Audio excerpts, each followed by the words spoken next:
Welcome to Novelish Universe, where pages come alive and story touch the soul.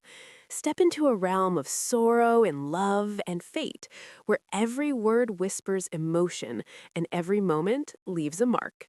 Let your imagination soar. Don't forget to like, comment, and subscribe for regular updates on new novels.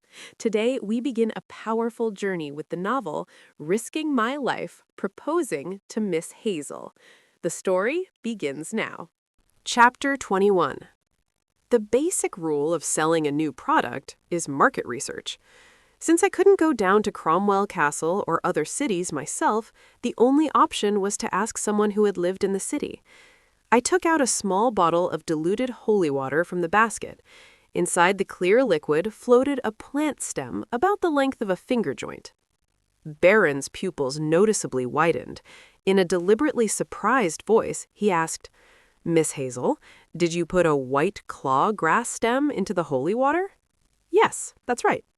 Baron, who was usually relaxed, suddenly looked serious. He stared silently at the preserved holy water with the white claw grass inside. He swallowed dryly. "What is that reaction? Is it bad? Are products like this already everywhere in the city?" "I thought it was a pretty good idea. Holy water is literally just water, so you can drink it or apply it to your skin, but unless something has been contaminated by dark magic, it's no different from ordinary water. Honestly, the spring water where the rabbits gather tastes better. That's why the villagers don't use holy water in daily life. The only exception is when they need to preserve ingredients for a long time. Ingredients washed with holy water stay fresher longer, but salting or drying them is actually more effective.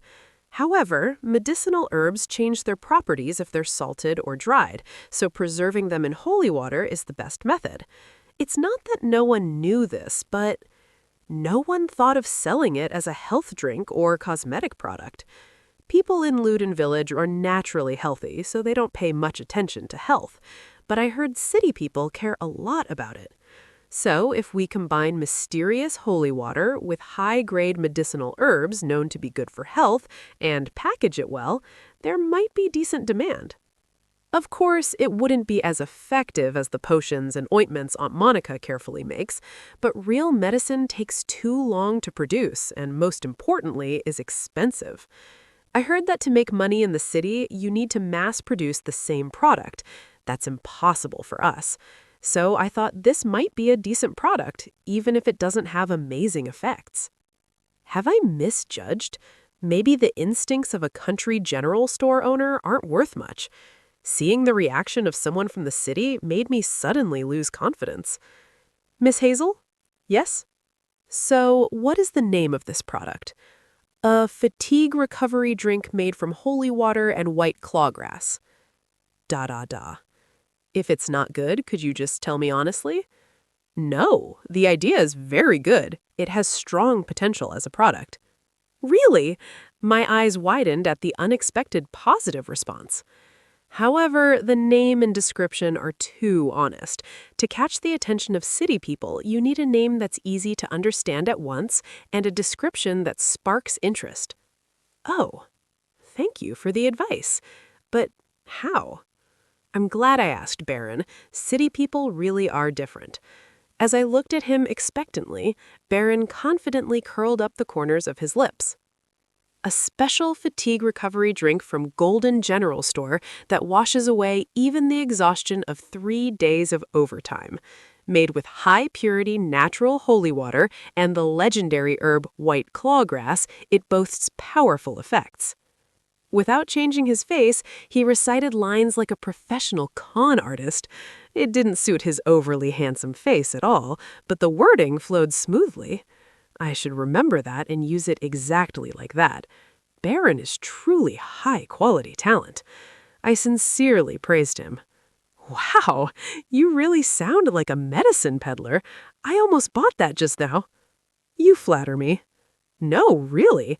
It feels like there's nothing you can't do. You're strong, skillful with your hands, and good with your words. And you have a great body. You're good at preparing herbs, and I heard you're good at disciplining troublemakers, too. I've never seen someone so capable."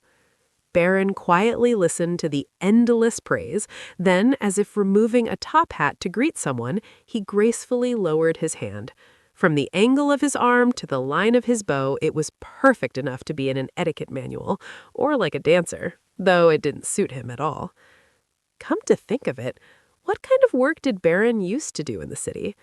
People who run away to Luden village usually have complicated pasts, so we don't ask about their history until we get close. Still, most people at least know what kind of job someone used to have, but in Baron's case, nothing is known. After hesitating for a moment, I carefully asked, "Baron, may I ask what kind of work you used to do?" I was worried it might make him uncomfortable, but he didn't seem disturbed at all. In a bright voice, he asked back, "Are you curious?" "Yes, I really can't guess." It's definitely not an ordinary job. If he were a soldier, his tongue wouldn't be this sharp. If he were a simple laborer, he wouldn't be this intelligent. But if he had a highly specialized profession, he would have settled in Cromwell Castle, not Luden village. He watched me try to guess with amusement before speaking lazily. "You seem quite curious, so I suppose I cannot tell you." "What? Why?" "Because I'd like Miss Hazel to remain curious about me." Question mark. Question mark. Baron smiled at my stunned face, his eyes gently curving. "It's sudden, but he really is a strange person. Sometimes I think he's decent, but now I'm certain. Baron is the strangest person I've ever met in my life. I wonder if the villagers know this side of him." "Baron?" "Yes, Miss Hazel?" "You know your personality is strange, right?" "I hear that often." Well, at least he knows. No matter how strange someone's personality is, if they're self-aware, they won't cause big trouble. The opposite example is Mr. Felix. And again, it's hard to develop both personality and ability at the same time. At least Baron is very capable. As if he could read my thoughts, he dipped a lantern flower calyx into the diluted holy water. Then, in a voice that could steal someone's soul, he started another medicine peddler-style pitch. "The best choice for you who haven't slept for 3 days, the legendary herb lantern flower that makes even chronic insomniacs fall asleep like newborn babies. Golden General Store's ambitious new creation." Listening to Baron's explanation, it felt like I had received a revelation. A new product name suddenly flashed in my mind. I just thought of a name for the drink. After hearing the newly created name, Baron smiled softly. "For some reason, I have a good feeling about this. I'll head down first. Yes, thank you for everything. Tomorrow, could you bring 3 bottles of 30% diluted holy water? Are we meeting again tomorrow? Would 4 silver coins not be enough to buy Miss Hazel's time?" "That's more than enough." After seeing Baron away, I sat at the entrance of the hut and waited for the herb gatherers to come down from the mountain. Uncle Bill spotted me from afar and ran down excitedly, his ponytail swinging. "Hazel, what brings you here?" Judging from his reaction, he doesn't know that I worked with Baron to prepare herbs yesterday and today. No need to tell him. Sometimes the village uncles gossip even more than the aunties. "I wanted to buy some prepared herbs." "You? Are you sick?" "No, nothing like that. I'm thinking of making a new product for the general store. My brother has come into his senses lately, so I'm relatively free. Instead of doing nothing, I might as well work." "Our Hazel is so admirable. Take as much as you like." I picked 5 stems of white clawgrass and 20 lantern flower calyces that Baron had prepared. It was enough to make a prototype product. "This is enough. How much?" "Just give me 1 silver." At the ridiculously cheap price, my brow furrowed deeply. I expected some discount, but 1 coin? Do these uncles run a business by digging money out of the ground? Well, technically they do. Chapter 22. I kept arguing for a while with the herb gatherer uncles. I insisted on paying more, and they kept refusing to take it. "Come on, you should at least take 3 silver coins." "If you keep that up, I'll just give it to you for free." "I told you, I have money." "If you've got money, go buy yourself some snacks." "Do you think I'm still 7 years old?" 7 or 22, a kid is still a kid. The uncles said the Lord would take their money away anyway, so it was better to lose it to me than be squeezed by him. When I thought about it, they weren't wrong. Thank you. I'll make a hit product at Golden General Store and buy your herbs for a really high price. Just hearing that makes my coin pouch feel heavier. When your hit product comes out, be careful of Felix. He may look like he's come to his senses, but don't let your guard down. Of course, I'm keeping a close eye on him. The herb gatherers nodded seriously. Every one of them had been tricked by that troublemaker Felix before, so they were very cautious. After listing all of Felix's past accidents and scandals, they suddenly changed the subject. Their eyebrows wiggled mischievously. By the way, Hazel, is that rumor true? What rumor? That you and Baron are getting close these days? Goodbye, uncles. I'm heading down now. 5 p.m. When I returned to the shop, piles of diluted holy water were stacked high, and Felix, who seemed unusually cheerful today, welcomed me. Hazel, you're back, aren't you? His eyes sparkled in the sunlight, and his voice was overly bright. It almost looked like there was a halo behind his head. I stepped back slightly and changed the topic to business. Not because I wanted to crush his spirit. Inventory checks were simply necessary. Opa, how many bottles of holy water did you sell today? Not a single one. Not yet. Not yet? There are still 3 hours until closing time. Right. Move aside for now.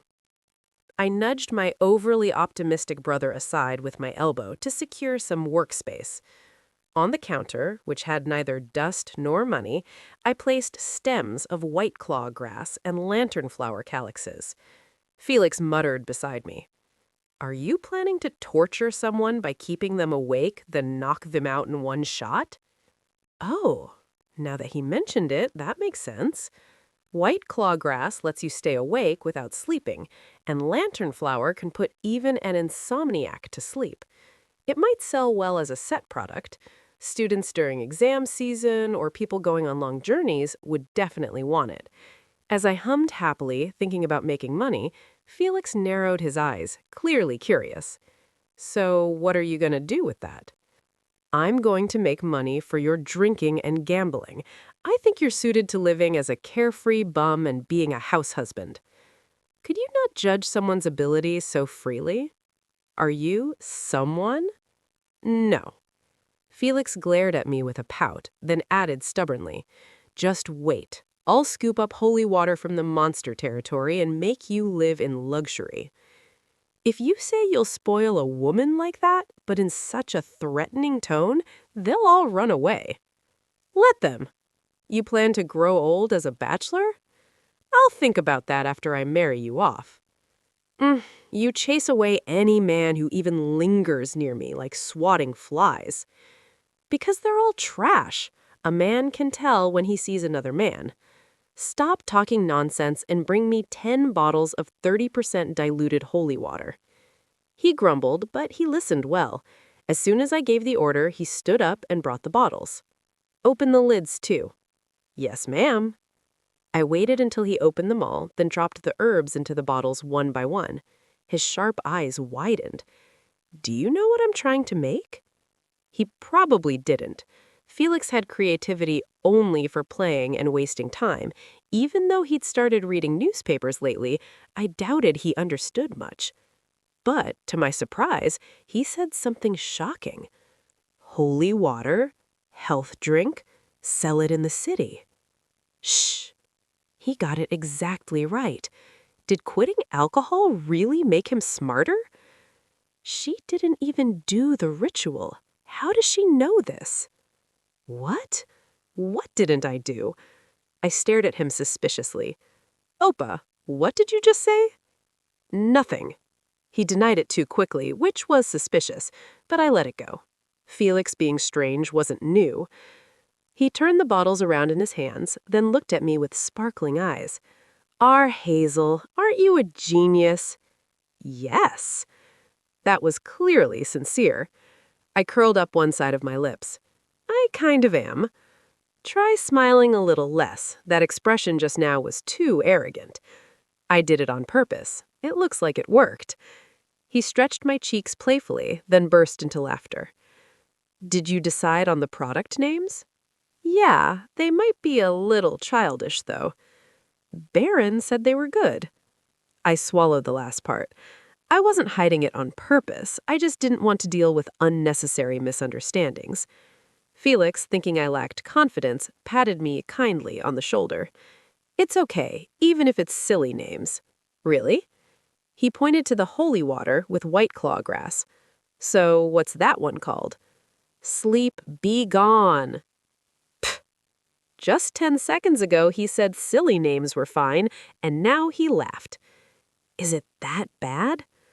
After thinking for a moment, I tried again, stretching the last syllable. Sleep, be gone. Pfft. Hey, don't just laugh. If it's bad, say so. It's not bad. What? Never mind. Still holding back laughter, he pointed to the bottle with lantern flower. What about that one? Sleep comes softly. T. With a short gasp, Felix's huge body collapsed onto the floor. He buried his face near the ground and shook with laughter for a long time. What a terrible brother.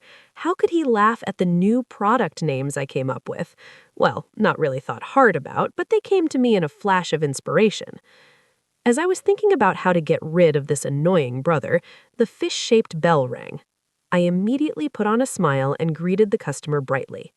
Welcome, this is Golden General Store. Do you have a reservation? Ah, not a reservation. I'm looking for someone. Someone? Do they think this is a pawn shop again? It's not that kind of place. Just as I was about to feel disappointed, I'm looking for Mr. Felix. At the voice calling for him, Felix jumped up. I'm Felix. Good. I'm glad I found the right place. The middle-aged man slowly removed his brown robe. He wore a black eye patch over one eye. Even at a glance, he was no ordinary person. His uncovered eyes shone sharply like an eagle. Who is he? I've never seen him before. Unlike me, who was confused, Felix looked excited as if something he'd been waiting for had finally happened. The mysterious man slowly looked around the shop and spoke. At the request of an old friend, I came all the way to this mountain village general store. That old friend, could that be the one who owed Mr. Felix a debt 3 weeks ago? The end. Thank you for wandering through today's tale in the novelish universe. If the story moved you, don't forget to like, comment, and subscribe to join our growing realm of dreamers. Until we meet again, keep your heart open and your mind enchanted.